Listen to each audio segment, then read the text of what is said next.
Hello बच्चों, आप सब कैसे हो?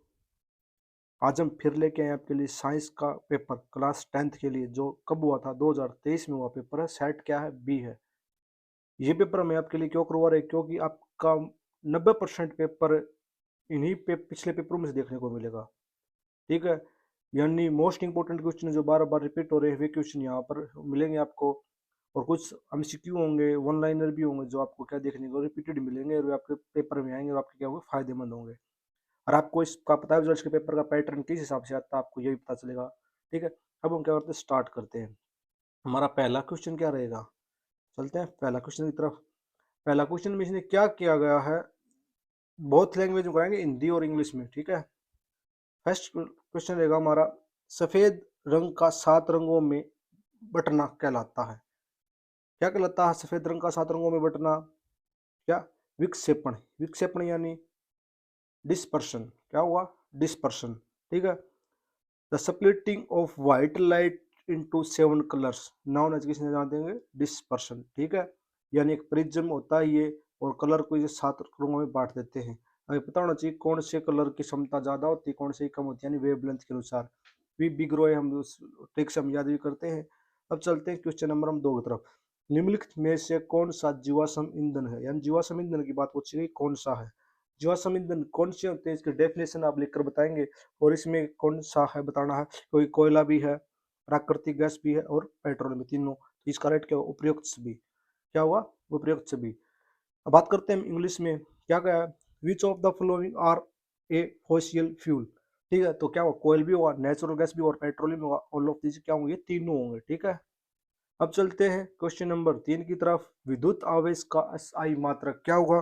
विद्युत आवेश का एसआई मात्रक, क्वेश्चन नंबर 3 का क्या होगा, कूलाम। क्या होगा? कूलाम। ठीक है, ये होगा। और सभी बच्चे, जूल किसका होता है? वर्क का। एम्पियर हमने सेट ए में आपको बताया था। और आप इसका क्या करेंगे, कमेंट करके आंसर बताएंगे। ठीक है, तो प्रश्न नंबर 3 का राइट आंसर रहेगा सी। अब चलते हैं आगे। SI unit of the electric charge क्या होगा?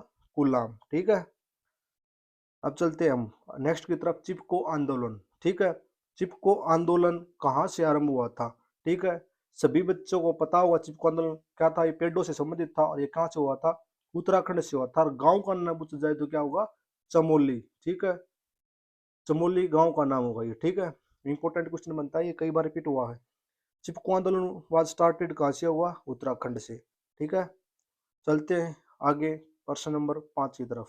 क्या होगा, भारत के किन्हीं 2 राज्यों का जल संरक्षण और प्राचीन तरीके से किए गए हैं, इस तरीके बताना। यानी राइट द इंसिडेंट मेथड, प्राचीन बताना, इंसिडेंट का मतलब प्राचीन बताने, वाटर हार्वेस्टिंग का मतलब स्टोर करने के टू स्टेट। यानी आप राजस्थान जैसे स्टेट में जाते हो या राजस्थान राज्य में जाते हो तो वहां पर बारिश का पानी को कुंडों में इकट्ठा किया जाता है, एक वो तरीका होता है। हम खेतों में देखते होंगे तालाब बनाकर नहर के पानी को कैसे करते हैं, स्टोर करते हैं, बाद में जरूरत के हिसाब से हम क्या उसका क्या करते हैं, छिड़काव करते हैं। इसी प्रकार से हम बता सकते हैं 2 राज्यों के बीच में, जैसे तो राजस्थान में हो गया और ठीक है, और आप जाओगे मध्य प्रदेश, इसमें भी इस साइड से किया जाता है। ठीक है, आप विभिन्न तरीकों से क्वेश्चन का क्या कर सकते हो, डिफाइन कर सकते हो। क्वेश्चन नंबर 6 की तरफ चलते हैं। व्याख्या कीजिए कि ग्रह क्यों नहीं टिमटिमाते। ठीक है, सेट ए में क्या क्वेश्चन आया था, ये क्या क्या कहा था कि व्याख्या कीजिए कि तारे क्यों टिमटिमाते हैं। दोनों क्वेश्चन क्या मोस्ट इंपोर्टेंट है, आपका एक प्रश्न यहाँ से पक्का देखने को मिलेगा। दोनों के आपको अच्छे से डेफिनेशन बताना चाहिए। क्यों नहीं? क्योंकि ग्रह टिमटिमाते नहीं, क्योंकि पृथ्वी से बहुत नजदीक होते हैं। क्या होते हैं? पृथ्वी के नजदीक होते हैं और प्रकाश के बड़े रूप में माने जाते हैं या जोड़े माने जाते हैं, जो भी इसका कर सकते हैं। ठीक है, इसके आप डेफिनेशन में अच्छे से लिखोगे, अलग अलग बुक में अलग अलग मिलेगी। शॉर्ट डेफिनेशन बता रहा हूँ मैं आपको, बिल्कुल शॉर्ट, एक लाइन में मिलेगी, क्योंकि 2 नंबर का क्वेश्चन है। आप इसका 3 से 4 लाइन लिखोगे, कम से कम 30 से 40 वर्ड होने चाहिए लाइन, मतलब टोटल। ठीक है, क्वेश्चन नंबर 7 में क्या रहेगा आपका, ये रहेगा न्यूमेरिकल। इसके लिए हम एक अलग से क्लास लेके आएंगे जो सभी सेटों के लिए इंपॉर्टेंट न्यूमेरिकल होंगे, आपको एग्जाम से एक दिन पहले करा दिया जाएगा। अब कर दें विद्युत जनित्र क्या होता है, यानी what is the electric generator. ठीक है, ड्रा द लेबल डायग्राम का डायग्राम बनाना, प्रिंसिपल बनाना। हाँ, अब आपने 2 चीज पढ़ी होंगी, जनरेटर और मोटर। ठीक है, क्या जनरेटर और मोटर, ये 2023 का क्या है पेपर है। 2025 का जो आपका पेपर हो उसके अनुसार तो सिलेबस में से नहीं है आपके। यानी एक चीज है इसमें, left hand rule, right hand rule आपको अच्छे से पता होना चाहिए, उसी के ऊपर ये काम करते हैं। तो इसके अनुसार भी आप थोड़ा इसको रिवीजन कर लेना कि आप आगे एग्जाम में देखने को मिले। ठीक है, आप इसे बता सकते हो इसमें क्या होता है, मोटर किस पर काम करता है, जनरेटर किस पर काम करता है। ठीक है, और कौन से रूल से चलते हैं, इसमें 2 रिंग होते हैं, एक आर्मेचर होता है, 2 मैग्नेट बार भी होते हैं, कौन से फंक्शन करते हैं, इसके आप आराम से दर्शा सकते हो। क्वेश्चन नंबर 9 का भी हमारा क्या रहेगा, एक न्यूमेरिकल रहेगा, ये भी हम आपको अलग से वीडियो लेकर आएंगे। अब क्वेश्चन नंबर इसका 9 का बी का पार्ट किया गया, क्या करा 9 का बी, कोई उत्तल लेंस के फोकस, मुख्य फोकस f1 तथा f2 के मध्य स्थित है, उस वस्तु के प्रतिबिंब की स्थिति, साइज की प्रकृति का क्या करने, मतलब बताना भाई। इंग्लिश वाले बच्चों के लिए बताते हैं, देख, an object situated position between the main focus f1 and f2, 2 f1 पर है, क्या है, कॉन्वेक्स लेंस है, क्या है, कॉन्वेक्स, हिंदी वालों क्या है, उत्तल लेंस। मतलब ड्रा ए रे diagram banana, position and size बतानी, इमेज की क्या बनेगी, हम ड्रा करते हैं इस इमेज को। देखो क्या होगा, ये होगा हमारा कॉन्वेक्स लेंस यानी उत्तल लेंस, ये प्रिंसिपल एक्सिस होगी, यानी इमेज की बात की गई है, ये होगा 2f, ये क्या होगा f, इन दोनों के क्या है, बीच में है, क्या है, बीच में इमेज है, क्या है, बीच में है, समझ में आई। तो ये इमेज होगी, डायरेक्शन जाएगी, वो इमेज क्या बनेगी, f, और 2f से क्या होगी, परे, क्या होगी, ये इमेज बनेगी, वो क्या होगी, 2f से भी क्या होगी, परे होगी। तो यानी कह सकते हैं दूर, और क्या होगी, ये वास्तविक होगी, यानी रियल एंड इनवर्टेड होगी। ठीक है, यानी उल्टी बनेगी, दूर भी होगी, लार्ज, लार्ज भी बनेगी, इस कारण बता सकते हैं, एंड अप और 2f से परे बनेगी ये। ठीक है, फुल डिफाइन हम करके बता दिया गया। अब चलते हैं नेक्स्ट क्वेश्चन की तरफ, सी, प्रकाश का अपवर्तन, यानी परावर्तन की बात नहीं कही गई है, यानी लॉ ऑफ रिफ्रैक्शन की बात करी, रिफ्लेक्शन की बात नहीं कही है। इसमें 2 मीडियम होंगे, एक डेंसर होगा और एक क्या होगा, रेयर होगा। जब 2 मीडियम की बात होंगी तो क्या होगा, अपवर्तन, और एक मीडियम की बात हो जब क्या होगा, परावर्तन।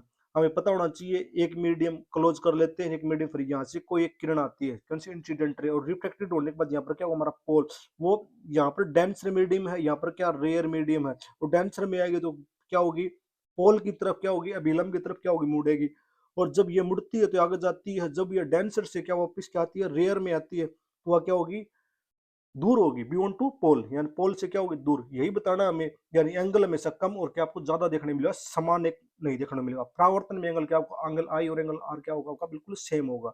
ठीक है, इसी में हम ये बताना था। अब चलते हैं क्वेश्चन नंबर ए की तरफ, जो इसका और में आया हुआ क्वेश्चन है, ये 9 के, आप दोनों में से कोई भी ये कर सकते हैं, हम दोनों को बता देते हैं आपके एग्जाम में कौन सा है।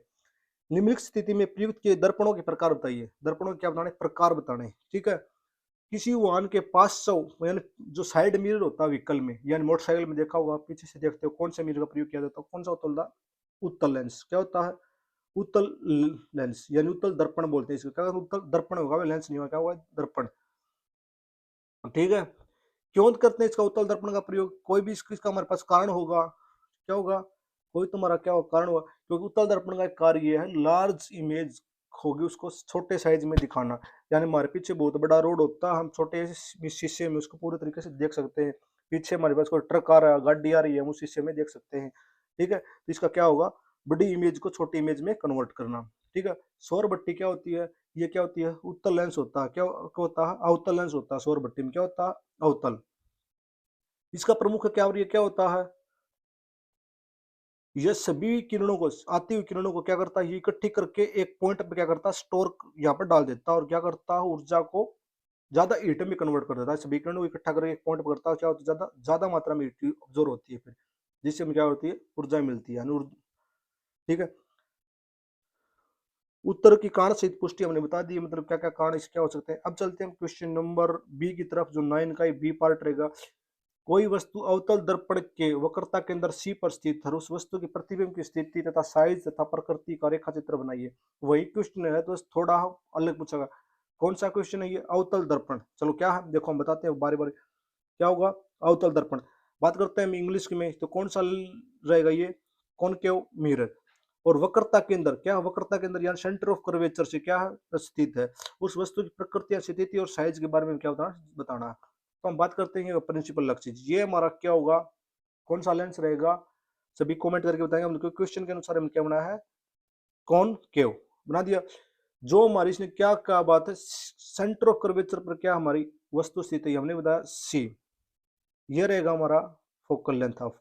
तो ये किरण होगी जो टकरा कर वापस इसी डायरेक्शन में आएगी, क्योंकि ये वापस फोकल लेंथ से होते हुए यहाँ पर आएगी, ठीक है। और तो यहाँ पर जो इमेज बनेगी वो कौन सी होगी, सेम साइज की बनेगी, क्या होगी, सेम साइज यानी समान आकार। और क्या रहेगा इसमें, इन्वर्टेड रियल होगी, क्या होगी, इन्वर्टेड, कोई उल्टी बने, इन्वर्टेड एंड रियल यानी वास्तविक होगी, ठीक है। आप अच्छे समझ गए। अब इतना ही आप जो अच्छे से टेक्स्ट किया आप बता सकते हो। अब चलते हैं इसमें क्या बुझा, दर्पण का फार्मूला क्या होगा, दर्पण का फार्मूला, दर्पण का फार्मूला क्या होगा, 1/f इजिकल टू क्या होगा, 1/u प्लस क्या होगा 1/v। और लेंस का फार्मूला आप क्या करेंगे, कमेंट में बताएंगे, ठीक है, जो हमने सेट ए में करवा दिया आपको। अब चलते हैं हम नेक्स्ट क्वेश्चन की तरफ। बिना बुझा हुआ चूना का रासायनिक सूत्र क्या होगा, क्या होगा आप बता सकते हैं कि इसका क्या होगा फार्मूला, बिना बुझा हुआ चूना यानी क्या हुआ CaO। फिर क्या कहेंगे, कैल्शियम ऑक्साइड, क्या हुआ, कैल्शियम ऑक्साइड, ठीक है। Which the chemical formula quick lime, quick lime का इसने क्या बुझा, केमिकल फार्मूला बुझा है, क्या हुआ CaO यानी कैल्शियम ऑक्साइड ही होगा। इनमें से कौन सा लवण नहीं है, लवण कौन सा नहीं है, कौन सा होगा, ये धामन सोडा होगा, ठीक है भाई, कौन सा होगा, धामन सोडा। बट आप इसका क्या करेंगे, कमेंट करेंगे, इसमें दो हो सकते हैं। आप सभी का इसके लिए एक्यूरेसी देखें कौन सही बताता, ठीक है, हमने एक बता दिया है जो नियर अबाउट इसके।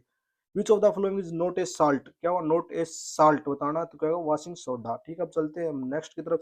जो आपका आवर्त सारणी यानी पीरियोडिक टेबल आपके सिलेबस में अभी नहीं है, ये कटी हुई है, बट आपको इसका थोड़ा बेसिक जानकारी होनी चाहिए। क्या कहिए, आवर्त सारणी के तीसरे व पांचवें आवर्त में तत्वों की संख्या क्या है, क्या होगी, 8 और 18। तीसरे में कितनी होगी 8 और पांचवें में कितनी होगी 18, तो इसलिए हमारा राइट आंसर क्या होगा A. How many elements third and fifth periodic, मतलब पीरियोडिक रिस्पेक्टिवली होनी चाहिए मॉडर्न पीरियोडिक टेबल में, जो आधुनिक पीरियोडिक टेबल, इसका क्या होगा 8 और 18 ही होगा, ठीक है। ये आपके सिलेबस में नहीं है जो 2025 के एग्जाम में, बट ये 2023 का पेपर है उसमें आते थे। इस कहानी आपके लिए इंपॉर्टेंट नहीं, बट थोड़ी बेसिक नॉलेज के अनुसार आपको बता दिया गया है। रेडोक्स अभिक्रिया यानी रिडोक्स, ये बात चैप्टर रहेगा फर्स्ट, केमिकल इक्वेशन यानी केमिस्ट्री का। यहाँ से क्वेश्चन बहुत ज्यादा मात्रा में आते हैं, केमिकल एंड बैलेंस इक्वेशन करनी आती है। यहाँ से इक्वेशन कुछ टाइप पूछ जाती है, इसमें आपको 4 से 5 टाइप की इक्वेशन याद करनी पड़ेगी। रेडॉक्स याद करना पड़ेगा, ऑक्सीडेशन याद करना पड़ेगा, डिस्प्लेसमेंट, डबल डिस्प्लेसमेंट, सब्स्टिट्यूशन और एडिशन। ये आपको 5 टाइप की इक्वेशन अच्छे से क्या होनी चाहिए, याद होनी चाहिए। इसमें रेडॉक्स क्या भी कर रहा है, यानी ऑक्सीकरण और अपचयन दोनों एक साथ हो, क्या होंगे, ऑक्सीकरण यानी दोनों क्या होंगे, एक साथ होंगे। इसका फार्मूला की बात करें यानी एग्जाम्पल बात करेंगे, CuO और H2O की अभिक्रिया, ये क्या रहेगा इसका एग्जांपल, यानी कॉपर ऑक्साइड की हाइड्रोजन के साथ अभिक्रिया करवाते हैं, क्या होता है, रेडॉक्स अभिक्रिया बनती है, मतलब रेडॉक्स अभिक्रिया की एग्जांपल रहेगा। इसमें ऑक्सीडेशन और रिडक्शन क्या होंगे, दोनों होंगे, ठीक है, दोनों क्या होंगे, एक साथ होंगे, ठीक है। क्वेश्चन नंबर हम चलते हैं 14 की तरफ। देखो 4 विलन दिए, कितने, 4, 4 विलन कितने, A B C D। देखो A की वैल्यू कितनी हमारे पास, 1, B की वैल्यू कितनी 7, सी की वैल्यू कितनी 6 और डी की वैल्यू हमारे कितनी है 13। हमें पता चल गया। देखें पता है एसिड की वैल्यू कितनी होती है 0 से 7 की तरफ, और बेस की वैल्यू कितनी होती है यानी सार की कितनी 7 से यानी 14 की तरफ। अगर हम इसमें डाउन की तरफ चलते हैं तो ना क्या होना चलेगा, स्ट्रॉन्ग होना चलेगा। अगर 7 को हम 6 5 4 3 2 1 की तरफ चलेंगे तो कितना स्ट्रॉन्ग होगा, मतलब एसिड में जितना लो होगा उतना क्या हुआ स्ट्रॉन्ग, और बेस में जितना हाई होगा उतना भी क्या होगा स्ट्रॉन्ग। बस इसी आधार को देखो, क्या ये एक क्या है, एसिड है, क्या है, एक एसिड है, तो ये क्या हुआ स्ट्रॉन्ग हुआ, क्या हुआ स्ट्रॉन्ग। ये क्या होगा न्यूट्रल होगा, क्या होगा न्यूट्रल मतलब उदासीन। ये क्या हुआ 7 से कम है 6 है, तो ये क्या हुआ वीक, क्या हुआ वीक एसिड, ठीक है। और ये क्या हुआ स्ट्रॉन्ग बेस, क्या हुआ स्ट्रॉन्ग बेस। इसमें हमें यही बताना था कौन कौन से तनु या प्रबल अमल बताने थे, ठीक है। तनु का मतलब क्या होता है स्ट्रॉन्ग, प्रबल का मतलब होता है वीक, ठीक है। ये हमें बताना, सभी हमने इसको डिफाइन कर दिया। अब चलते हैं क्वेश्चन नंबर 15 की तरफ, जो आपके फिर सिलेबस में नहीं है, पीरियड टेबल से लिया हुआ क्वेश्चन है, ठीक है। एक परमाणु का इलेक्ट्रॉनिक विन्यास 287 है तो क्या होगा। इस सवाल को हम आपको नहीं करवाएंगे क्योंकि इसमें थोड़ा टाइम टेकन सवाल है, आपके समझ में भी नहीं है। आप चलते हैं नेक्स्ट क्योंकि इसमें देखो यहाँ पर दर्शाया गया, इसके अनुसार आप आसानी से कर पीरियड टेबल में कोई क्रमांक याद है तो, ठीक है, संख्या है। अब चलते हैं क्वेश्चन नंबर 16 की तरफ। क्या करते हैं, उभयधर्मी क्या होगा, उभयधर्मी ऑक्साइड यानी एम्फोथेरेटिक ऑक्साइड, ठीक है।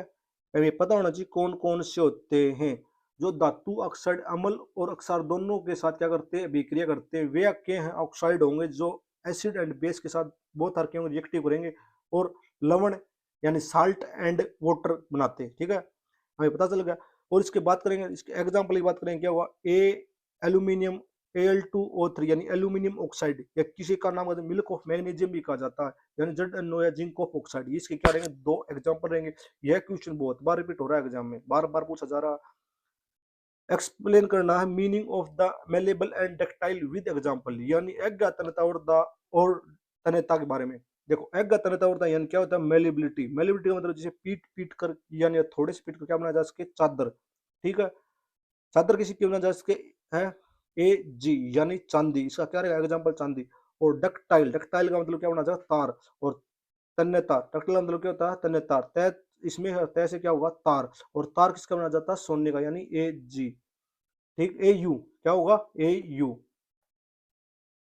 ठीक है, Au रहेगा। यह भी एग्जाम में कई बार क्वेश्चन पूछा गया। ठीक है, यह रहेगा मेटल और नॉन मेटल से रहेगा क्वेश्चन। अब चलते हैं हम नेक्स्ट की तरफ। ये रहेगी हमारी केमिस्ट्री के बैलेंस इक्वेशन। निम्न यौगिकों का नामांकन करना, इनका नामकरण बताना क्या क्या होगा। सभी बच्चे वन बाय वन, क्योंकि तीनों का क्या करेंगे, कमेंट में आंसर करेंगे। ठीक है, जिसको भी इनका ट्रिक का पता हो कमेंट आसानी से कर सकते हैं। ठीक है, अब चलते हैं, ये रहेगी आपकी बैलेंस, ये भी अथवा में रहेगी। ठीक है, ये भी आप बताएंगे नाम क्या रहेगा, ये एल्किन, एल्काइन, अल्कलीन, ये तीनों आप जिस टॉपिक पढ़े होंगे आप आसानी से बता सकते हैं। ठीक है, और ये चैप्टर आपका कौन सा रहेगा, कार्बन एंड कंपाउंड्स केमिस्ट्री का रहेगा, 4th लेसन, जो इंपॉर्टेंट है। इसमें ज्यादातर क्वेश्चन है मिशेल्स का, जो कंटिन्यू 2024 और 25 में भी आने की संभावना, 2019 में भी आया क्वेश्चन है, अथवा में थे, सेम क्वेश्चन थे ये। अब बात करते हैं प्रतिस्थापन अभिक्रिया का उदाहरण सहित वर्णन कीजिए। प्रतिस्थापन अभिक्रिया क्या होती है।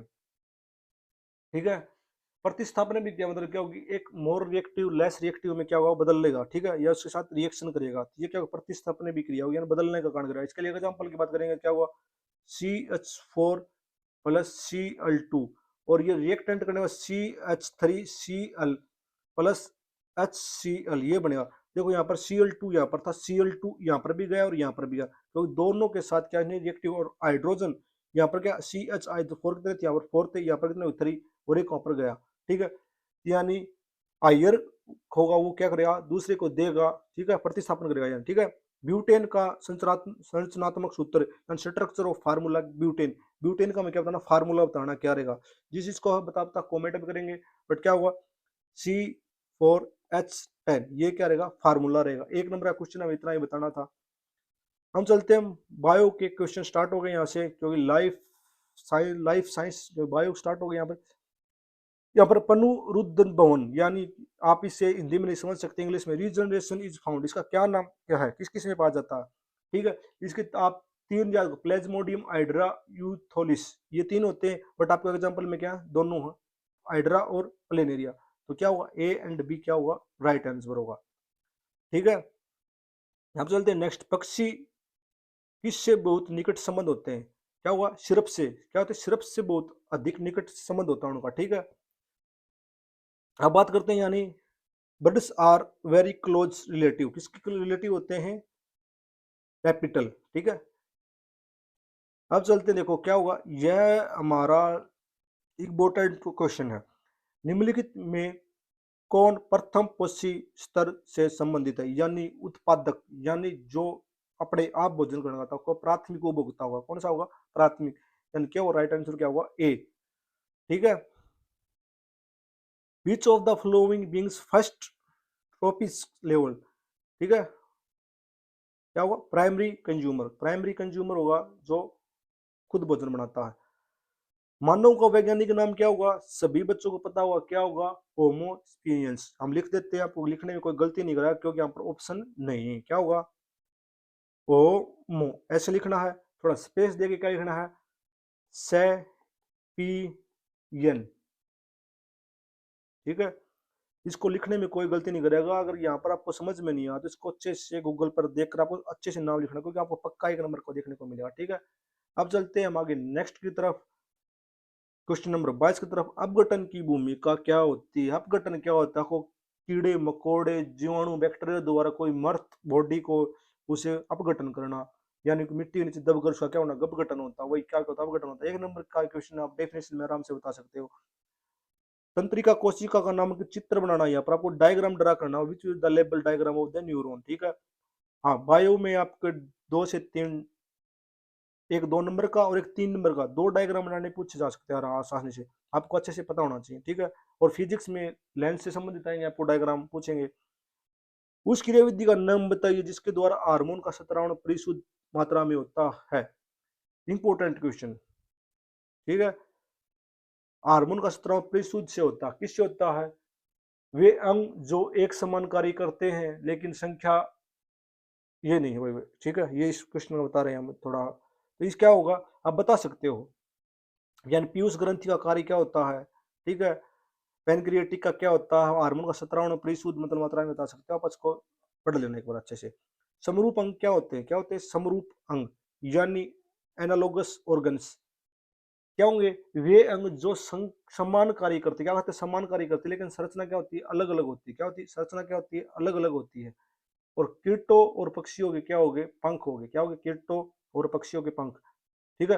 कार्य दोनों का क्या सेम है, बट बनावट क्या उनकी अलग अलग है।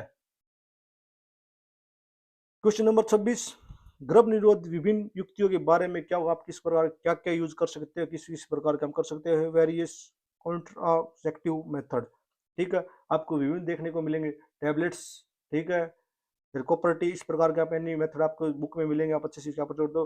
रंध या नामांकन चित्र बनाइए, आप स्टोमेटा, यानी आप पेड़ पेड़ में देखा हुआ, क्या हुआ, पेड़ में एक स्टोमेटा होता है जो रंध बोलते हैं हिंदी में, ये खुलता है और बंद होता है। और ये क्या होता है, सांस लेने में क्या होता है, प्लांट में सहायक होता है। ये आपको 4 नंबर का क्वेश्चन देखने को मिलेगा, उसका आपको डायग्राम भी आना चाहिए अच्छे से, ठीक है। ठीक है, आप इसको बुक से पढ़ लेना एक बार अच्छे से, क्योंकि आपको 4 नंबर की बात है, बायो को आपको बुक से पढ़ना पड़ेगा, चित्र देखने पड़ेंगे, ठीक है। हम बात करेंगे वाष्पोत्सर्जन का कार्य क्या है। वाष्पोत्सर्जन ये तो सभी बच्चों को होगा, आप 5th क्लास के पहला लेसन में इसका जिक्र किया होगा, ठीक है। सभी बच्चे इसका क्या करेंगे, कमेंट करेंगे। आहार नाली में भोजन पचाने के लिए विभिन्न पाचक एंजाइमों का वर्णन कीजिए, ठीक है। तो क्या होगा, पहले माउथ की बात करेंगे, फिर ओकोफेकस की बात करेंगे, फिर स्टोमच की बात करेंगे, फिर पेनक्रियाटिक की बात करेंगे, फिर हम स्मॉल इंस्टाइन की बात करेंगे, फिर लार्ज इंस्टाइन की बात करेंगे, और क्या करेंगे, एनएस की, यानी मुंह की बात करेंगे, घर्षणे की बात करेंगे, अमावस्या की बात करेंगे, पेनक्रियाज की बात करेंगे, और छोटी आंत बड़ी आंत हम इसके बात में बात करेंगे, और विभिन्न कार्य करेंगे कहाँ से किसका पाचन होता है। बहुत ही इजी क्वेश्चन है ये, आप इसको आसानी से कर सकते हो और इसका डायग्राम भी बना सकते हो, ठीक है। और वीडियो अच्छी लगी हो तो वीडियो को लाइक करना, चैनल को सब्सक्राइब करना, और अपने दोस्तों के पास ज़्यादा से ज़्यादा शेयर करना, ठीक है। और शाम को हमारी फिजिक्स की एमसीक्यू की एक ज़बरदस्त लाइव क्लास रहेगी, सभी उसमें क्या होना, लाइव आना। धन्यवाद दोस्तों, बेस्ट ऑफ लक।